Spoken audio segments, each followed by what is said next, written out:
এবার বিস্তারিত। শেষ 4 বছরে কাঁচা চামড়ার দাম ক্রমান্বয়ে কমলেও কয়েক গুণ বেড়েছে চামড়াজাত পণ্যের।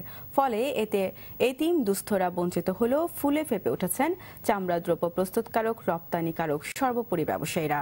পরিসংখ্যানও বলছে দেশে চামড়াজাত পণ্যের রপ্তানি লক্ষ্যমাত্রাকে ছাড়িয়ে গেছে। ইকরাম হোসেনের ধারাবাহিক রিপোর্টে তৃতীয় পর্ব, ছবি তুলেছেন মাসুদ রানা। শেষ 2 বছরে গরুর খাসির মাংসের দাম বেড়েছে প্রায় দ্বিগুণ, অথচ 4 বছর ধরেই কোরবানির পশুর চামড়ার দাম আগের বছরের চেয়ে কমিয়েছেন ব্যবসায়ীরা। এক্ষেত্রে চামড়াজাত পণ্যের দাম কমেছে এমন কথা শোনা দূরে থাক, কল্পনাতেও আনেননি কেউ। পরিসংখ্যান বলছে 2013 সালে প্রতি বর্গফুট গরুর কাঁচা চামড়ার দাম ধরা হয়েছিল 85 থেকে 90 টাকা। পরের বছর তা কমিয়ে ধরা হয় 70 থেকে 75 টাকা। 2015 সালে দর আরও কমিয়ে 50 থেকে 55 টাকা এবং এবছর সর্বোচ্চ 50 টাকা, আর ঢাকার বাইরে তা ছিল 40 টাকা। অনুসন্ধান বলছে 1 বর্গ ফুট কাঁচা চামড়া পাকা করতে 150 থেকে সর্বোচ্চ 250 টাকা খরচ হয়, আর এক জোড়া জুতাতে চামড়া লাগে 3 বর্গ ফুট, যার অর্থ জুতা তৈরিতে চামড়া লাগে 450 থেকে সর্বোচ্চ 750 টাকার। অথচ এসব জুতায় বাজারে বিক্রি হচ্ছে 3 থেকে 10,000 টাকা পর্যন্ত। এমনিভাবে একটা মানিব্যাগ বা পার্সে চামড়া লাগে 2 বর্গ ফুট ও ব্যাগে 8 বর্গ ফুট। লাভ বেশি বলেই খাতটি নিয়ে ব্যাপক সম্ভাবনার স্বপ্ন দেখেন সংশ্লিষ্টরা। 2008, 9, 10, 11, 12 আমরা প্রচুর পরিমাণ বৈদেশিক মুদ্রা অর্জন করছি। স্প্লিট চামড়া রপ্তানি করে বিদেশি। স্প্লিট চামড়াটা আসলে মূলত হলো আমরা সেকেন্ড লেয়ার বা সেকেন্ড পার্ট যেটাকে বলি সেটা। এ তো গেল দেশি বাজারের কথা, বিদেশের বাজার আরও সম্ভাবনাময়। হিসেব বলছে কেবল মার্কিন যুক্তরাষ্ট্রের বাজারে বাংলাদেশ থেকে 2015 সালে 10,49 লাখ মার্কিন ডলারের সমপরিমাণ মূল্যের 41,80,000 জোড়া জুতা রপ্তানি হয়, আর 2014 সালে 6,14 লাখ ডলারের 25,54,000 জোড়া জুতা রপ্তানি হয়। এছাড়া অন্যান্য পণ্য তো আছেই। বিশ্ব বাজারে এই চামড়ার গ্রেন প্যাটার্ন আমাদের দেশের ভালো, এই একটা কারণ। আর একটা কারণ হলো যে বিভিন্ন দেশের লেবার কস্টের কারণে তারা ফ্যাক্টরিগুলো বন্ধ করে দিচ্ছে, যার কারণে এখানে ফ্যাক্টরি হচ্ছে, এখান থেকে বায়াররা কেনার জন্য তারা আগ্রহ প্রকাশ করছে, তারা আসছে এবং এই সেক্টরটা আসছে দিন যত যাচ্ছে তত এটা বৃদ্ধি পাচ্ছে। বাংলাদেশ ট্যানারি অ্যাসোসিয়েশনও বলছে তৈরি পোশাক খাতের দেখানো পথ ধরে উঠে আসছে চামড়া শিল্প। সরকারি বেসরকারি নানা পদক্ষেপে দেশের দ্বিতীয় রফতানি খাত হিসেবে সম্ভাবনার পাখা মেলতে শুরু করেছে। এরই মধ্যে এ খাতের রপ্তানি আয় বছরে $100 কোটি অতিক্রম করেছে। ল্যাকিংগুলো হলো যে আমাদের গভর্নমেন্ট পলিসি সাপোর্ট এবং লজিস্টিক সাপোর্ট এবং আপনার যে ফিনান্সিয়াল সাপোর্টগুলো আছে, এই সাপোর্টগুলো দেওয়া হয় তাহলে আমি মনে করি যে এই সেক্টর আপনার আগামীতে এশিয়াকে লিড করবে। চামড়া শিল্পে এখন দেশের সবচেয়ে সম্ভাবনাময় শিল্প খাত। ক্রমবর্ধমান খাতের উন্নয়নে সরকারের সঙ্গে কাজ করে যাচ্ছেন ব্যবসায়ীরা। এখন কেবল দরকার সম্মিলিত সহযোগিতা। মাঝারি আকারের একটা ছাগলের চামড়া থেকে এরকম 2টা মানিব্যাগ পাওয়া সম্ভব। এক্ষেত্রে চামড়া সংগ্রহ করা থেকে প্রক্রিয়া পর্যন্ত পুরো বিষয়টিতে খরচ পড়বে প্রায় 1,600 টাকার মতো, আর এটি বাজার বিক্রি হবে প্রায় 2,500 টাকা দরে। অথচ এই চামড়াটি সংগ্রহ করা হয়েছে মাত্র 30 থেকে 60 টাকায়। মানিকগঞ্জের সিঙ্গাইর থেকে ইকরাম হোসেন, OTV। আশুরার খবর। পবিত্রতা আর শোকের আবহ নিয়ে পালিত হলো পবিত্র আশুরা। কারবালার স্মরণে রাজধানীতে তাজিয়া মিছিল করে শিয়া সম্প্রদায়ের মুসলমানরা। পুরনো ঢাকার হোসেনি দালান ইমামবাড়া থেকে মিছিল বের হয়ে শেষ হয় ধানমন্ডির প্রতীকী কারবালা প্রান্তরে। সেলিম মালিককে সঙ্গে নিয়ে মাইদুর রহমান রুবেলের রিপোর্ট, ছবি তুলেছেন ইসরাফিল বাবু। নিরাপত্তার কারণে বিগত বছরের মতো ধারালো অস্ত্রের ব্যবহার নিষিদ্ধ থাকলেও এবারের তাজিয়া মিছিলে কেউ কেউ মাতম করেছেন রক্ত ঝরিয়ে।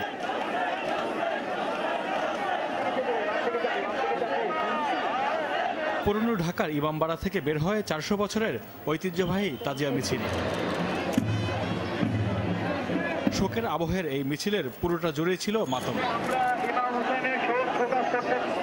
শোকযাত্রায় নজর কাড়ে ইমাম হোসেনের প্রতীকী রওজা।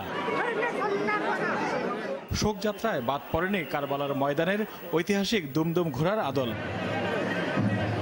শোকাবহ সেই ঘটনায় পবিত্র আশুরার শাশ্বত বাণী অন্যায় ও অত্যাচারের বিরুদ্ধে সোচ্চার হতে অনুপ্রেরণা যোগায় মনে করেন আয়োজকরা। আশুরার প্রধান উদ্দেশ্য হলো ত্যাগ, সত্য জন্য যে ইমাম হোসেন ইসলাম কারবালা ময়দানে শহীদ হয়েছিলেন সেই সত্যকে প্রতিষ্ঠা করাই উনার ছিল প্রধান উদ্দেশ্য।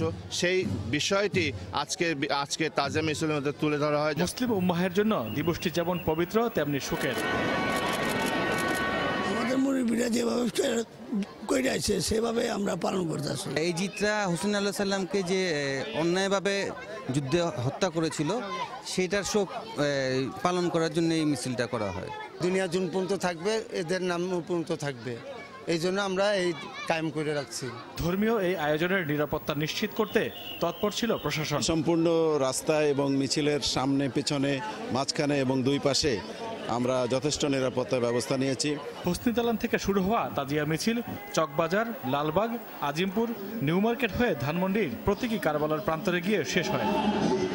10ই মহরমের পবিত্র আশুরার এই দিনে সৃষ্ট হওয়া পৃথিবী ধ্বংস হবে এই দিনে। হিজরি 61 সালে কারবালার প্রান্তরে এজিদের সৈন্যদের হাতে শহীদ হয়েছিলেন ইমাম হুসাইন রাদিয়াল্লাহু আনহু। তারপর থেকে দিবসটি যথাযথ ভাব গাম্ভীর্যতার মধ্য দিয়ে পালন করে আসছেন শিয়া সম্প্রদায় সহ সকল মুসলিম উম্মাহের মানুষেরা। জগতের ধ্বংস পর্যন্ত দিবসটিকে যথাযথভাবে পালন করে যাওয়ারও অঙ্গীকার করলেন তারা। মাইদুর রহমান রুবেল, RTV, ঢাকা। এদিকে পবিত্র আশুরা উপলক্ষে যশোরে তাজিয়া মিছিল করেছে শিয়া সম্প্রদায়ের সদস্যরা। জেলার ঈদগাহ ময়দান থেকে মিছিলটি বের হয়ে শহরের বিভিন্ন সড়ক ঘুরে রাজবাড়ীতে আঞ্জুমানিয়া কাদেরিয়ার উদ্যোগে বিশাল মিছিল হয়েছে। শহরের বড় মসজিদ প্রাঙ্গণ থেকে হাজার হাজার ভক্ত খালি পায়ে শহর প্রদক্ষিণ করেন। দিবসটিকে গুরুত্ব দিয়ে রাজশাহীতেও শিয়া অনুসারীরা অনুষ্ঠানের আয়োজন করে। কারবালার ঐতিহাসিক হৃদয় বিদারক ঘটনা স্মরণে তাজিয়া মিছিল বের করা হয় ফরিদপুরেও।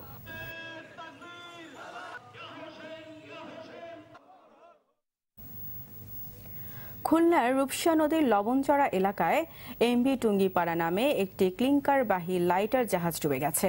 জাহাজটিতে 760 মেট্রিক টন ক্লিংকার ছিল। জাহাজের চালক সহ অন্য সদস্যরা সাঁতরে তীরে ওঠেন। রূপসা থানার ভারপ্রাপ্ত কর্মকর্তা মোহাম্মদ রফিকুল ইসলাম খবরটি নিশ্চিত করেছেন। জাহাজটিতে মংলার হারবাড়িয়া থেকে ক্লিংকার নিয়ে লবণচড়া এলাকার সুনথং সিমেন্ট ফ্যাক্টরির উদ্দেশ্যে যাচ্ছিল।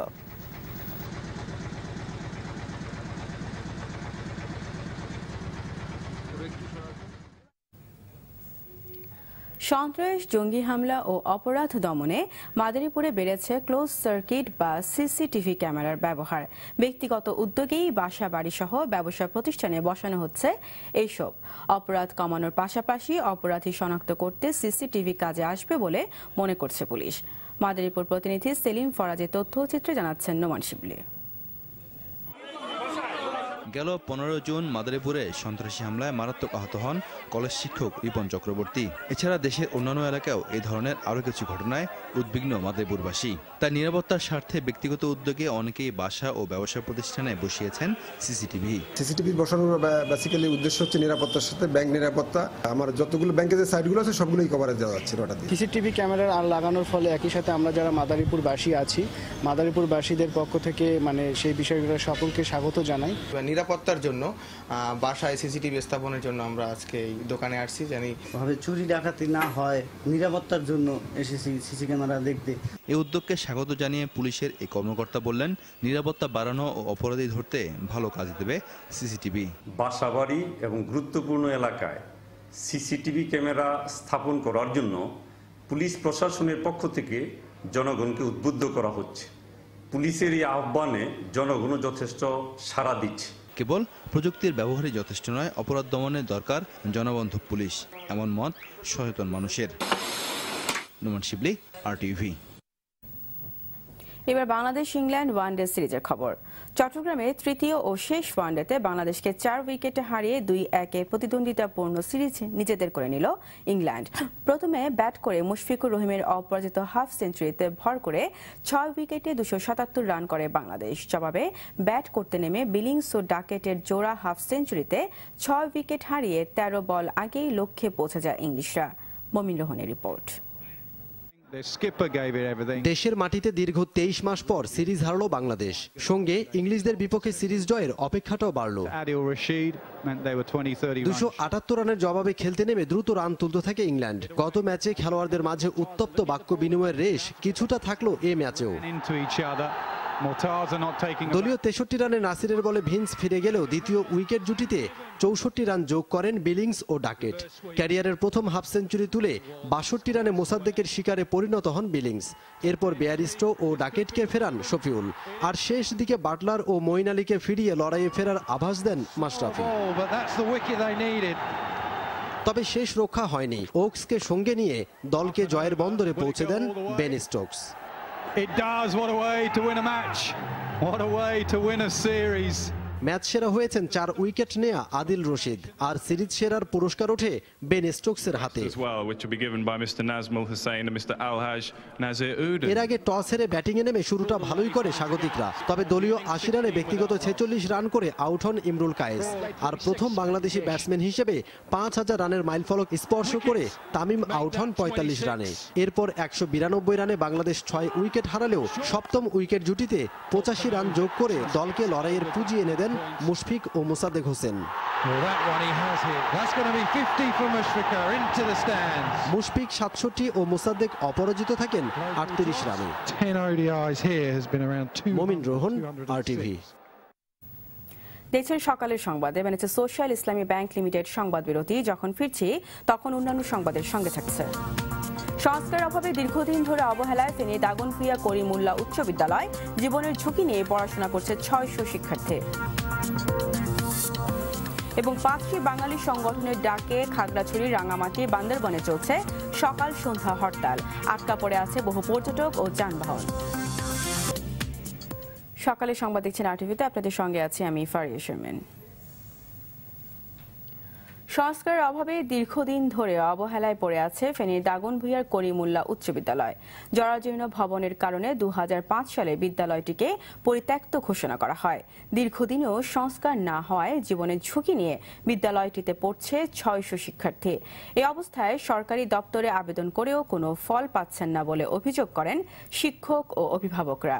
ফেনী প্রতিনিধি আজাদ মামলদার তথ্যচিত্রে আরও জানাচ্ছেন নুসরাত জাহান সিনথি।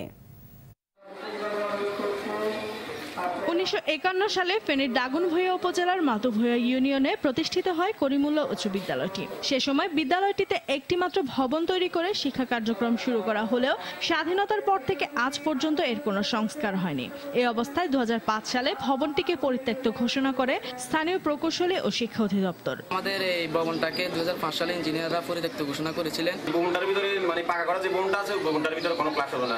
সরকারের কাছে আমার একটা আবেদন যে স্কুলের যেন পরিবর্তন করে। জীবনের ঝুঁকি নিয়ে প্রায় 600 শিক্ষার্থী ও 20 জন শিক্ষক নিয়ে বিদ্যালয়টিতে শিক্ষা কার্যক্রম পরিচালিত হচ্ছে। ম্যানেজিং কমিটির সদস্য এই যাবৎকাল যতজনে আসছে সবাইকে বলে যে আমি এখানে থাকতে পারছি না, যে কোনো বিপদ হতে পারে।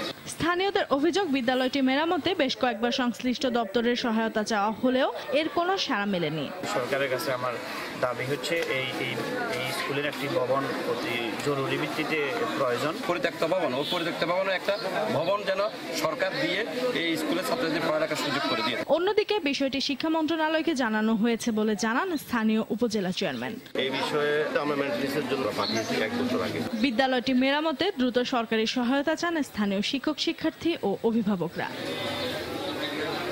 নুসরাত জাহান সিনথি, RTV। 5টি বাঙালি সংগঠনের ডাকে 3 পার্বত্য জেলা খাগড়াছড়ি, রাঙামাটি ও বান্দরবনে চলছে সকাল সন্ধ্যা হরতাল। পার্বত্য ভূমি বিরোধ নিষ্পত্তি কমিশন আইনের সংশোধনীর প্রতিবাদে এই হরতালের ডাক দেয় পার্বত্য বাঙালি ছাত্র পরিষদ ও পার্বত্য গণ পরিষদ সহ 5 বাঙালি সংগঠন। খাগড়াছড়িতে সকালে হরতালের সমর্থনে পিকেটিং, খণ্ড খণ্ড মিছিল ও সমাবেশ করে হরতালকারীরা। হরতালের কারণে শহরে খোলেনি দোকানপাট ও ব্যবসায়িক প্রতিষ্ঠান। বন্ধ আছে জেলার অভ্যন্তরীণ ও দূরপাল্লার রুটের সব ধরনের যানবাহন। রাঙামাটিতেও হরতালের সমর্থনে শহরের বিভিন্ন স্থানে পিকেটিং করে সংগঠনগুলোর নেতাকর্মীরা। হরতালের কারণে আটকা পড়েছে বেশ কয়েকটি পর্যটকবাহী গাড়ি। জেলাগুলোতে মোতায়েন করা হয়েছে অতিরিক্ত পুলিশ।